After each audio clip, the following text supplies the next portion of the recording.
All right, so we're going to start right here. First thing is, we got to know when describing people and places and things, everything has to agree. Well, you might say, Profe, what do you mean, right? What do you mean everything has to agree? Well, we're going to break this down for you, right? So you yourself might be saying, what does that mean? Always remember, match, number, and gender. Everything's got to agree.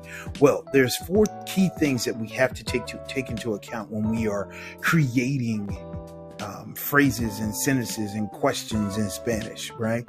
And we're not going to get too deep into it, but we're going to definitely get you where you can understand the process that we go through with these items and words. Okay, so first and foremost, we've got to identify the number, right? The number. Remember that the phrase is always remember to match number and gender, right? So are we talking about one person or one place or one thing? Or are we talking about multiple people, multiple places, or multiple things? So you've got to address that in your sentence structure. When you are creating this sentence in Espanol, are you talking about, is your subject singular or is your subject plural? All right, that's the first thing. All right, so aquí tenemos un ejemplo. All right, so we've got an example for you here. So we've broken these down into 3 categorías, right? We've got 3 categories here: personas, lugares, y cosas. Persons or people, places, and things, right? So let's tackle the first row here. We've got personas. We're talking about el estudiante, one student, right? Versus los estudiantes, more than one student, right? Could be 2, could be 3, we don't know, but we definitely know it's more than one student. Let's take a look at the color-coded situation we have right here. The word el is going to, of course, mean the. Los is going to be the as well. But if you remember your rules of grammar in language arts or in English class, right? You know that when you add an S to a word or an ES to a word, it makes it plural. So that's going to be a dead giveaway in the first situation that we have here. All right, let's look at the next one, con los lugares. All right, we're looking at los lugares aquí. So we've got la tienda, all right, the store, versus las tiendas, the stores, right? Once again, we've got it color coded, okay, so you can see the difference. There is an additional rule that needs to be known, and let's take a look at it right quick. So as we see, we've got el and los, right? They both mean the. One is singular, one is plural. We've got la and las. One is singular, one is plural, and they also mean the or the. Tomato, tomato, right? So why do we have 4 words to say the? That's going to lead us into the next slide that we're going to see, okay? So keep that in mind and stay with us to the end here so that you can understand how we bring this all together. Lastly, we have the word cosas, right? We've got cosas, which are things. El perro being the dog versus los perros, the dogs, right? More than one. Once again, we've got el and los, right? And we've got the word perros with an S on the end, telling us that it's more than one. All right. Let us continue here. All right. So now, ¿qué tenemos? Secondly, estamos hablando del género. We're talking about gender. Okay. So take a look. First and foremost, we're going to attack the masculine forms of words, right? So you remember on the previous slide, we had 4 different ways to say the word the or the, right? El, la, los, las. Well, here we see it again with el estadio, right? So anytime you see el or los, it's telling you that your noun is masculine, all right? El or los is telling you it's masculine, all right? So on the other side here, we have the opposite of masculine is going to be feminine. All right, so we have feminine nouns as well. It does not, let this make sure this is clear. It does not matter who is talking, okay? If I'm the person talking, I'm not going to change this to el caso, all right? I'm still, the noun, that's the item that I'm referring to will always be the gender that it is. If I'm talking about an object, it's not going to change, right? But if we're talking about people, that's something different. But we'll look at that in a second on the next slides when we do some practice. But regardless, if I'm talking about an item, it's always going to be el estadio. If my mom or my grandmother or my friend that happens to be a female friend is talking about the stadium, she's not going to change it to la estadia. It is what it is, right? El estadio. La casa. La casa is feminine. So la and las are going to be your feminine words for the word the. All right. Oftentimes people will try to teach you, oh, if a word ends in O, if it ends in A, you can tell if it's masculine or feminine. That doesn't always work. So don't always follow that rule. You need to make sure you know that el and la both mean the, and they are masculine and feminine respectively. All right. So vamos a continuar. Y ahora, we're going to put it all together right here. So we've got some practice for you, all right? So just check it out. We want to say the tall boy, okay? The tall boy. Look at how we put this together, okay? So we've got el, and it could be the girl too, but we got el muchacho. And I put the @ sign so that you know that it could be an O or an A. That's something I do. That's my little technique here, so we don't have to have a whole lot of words on the screen.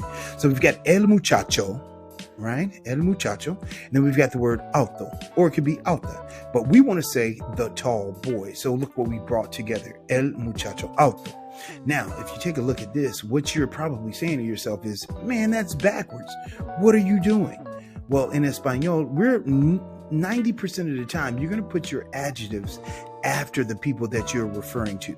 We always like to think about it like this. People are more important than the words that describe them. Let that marinate for a little bit. The people that we're talking about are more important than the words that describe them. So that's our order. That's our mindset, that when we go into teaching this to you, I want you to make sure you understand that el muchacho alto is the correct format. Always put the person first, and then put your adjective. Now, of course, you can say, well, that doesn't apply to places and things. It doesn't. But if you know it for this rule, you're going to follow it for everything else, with your places, with your things.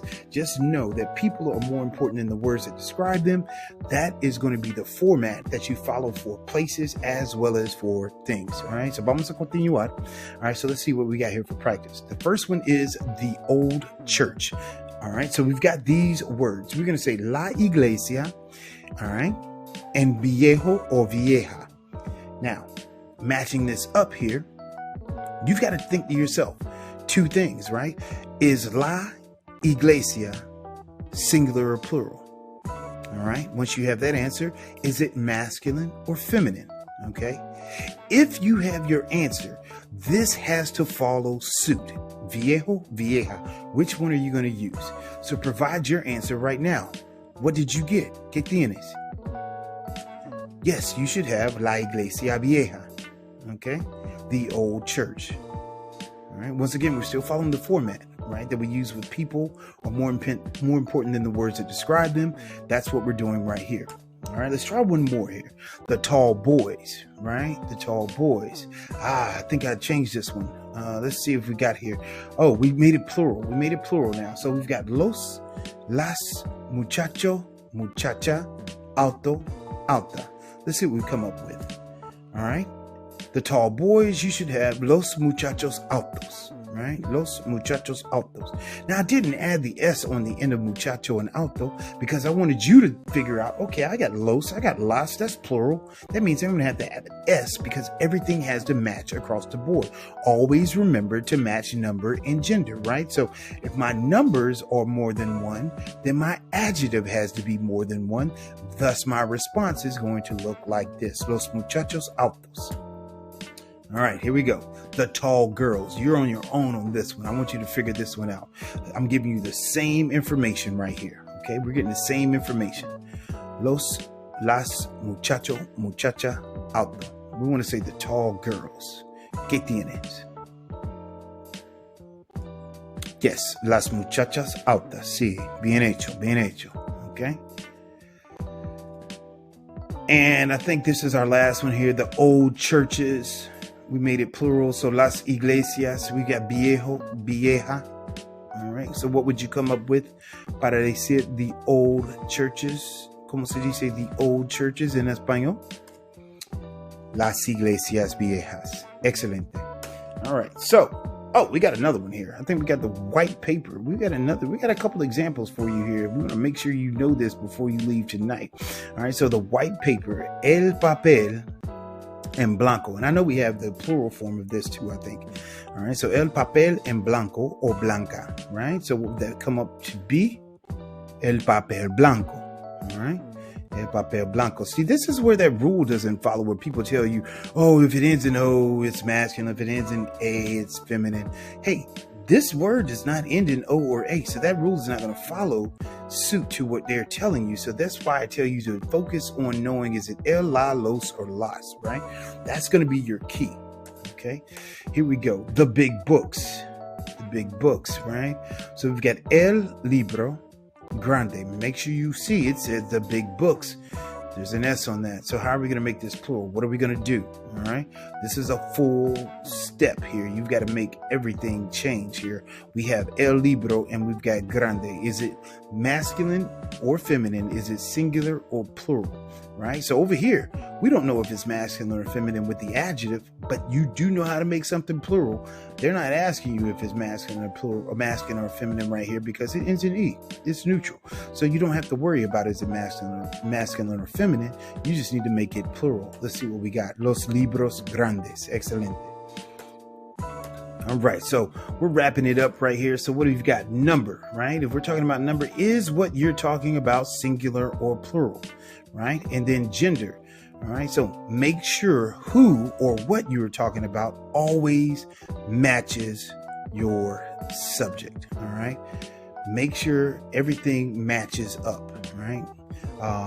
Singular versus plural, feminine versus masculine.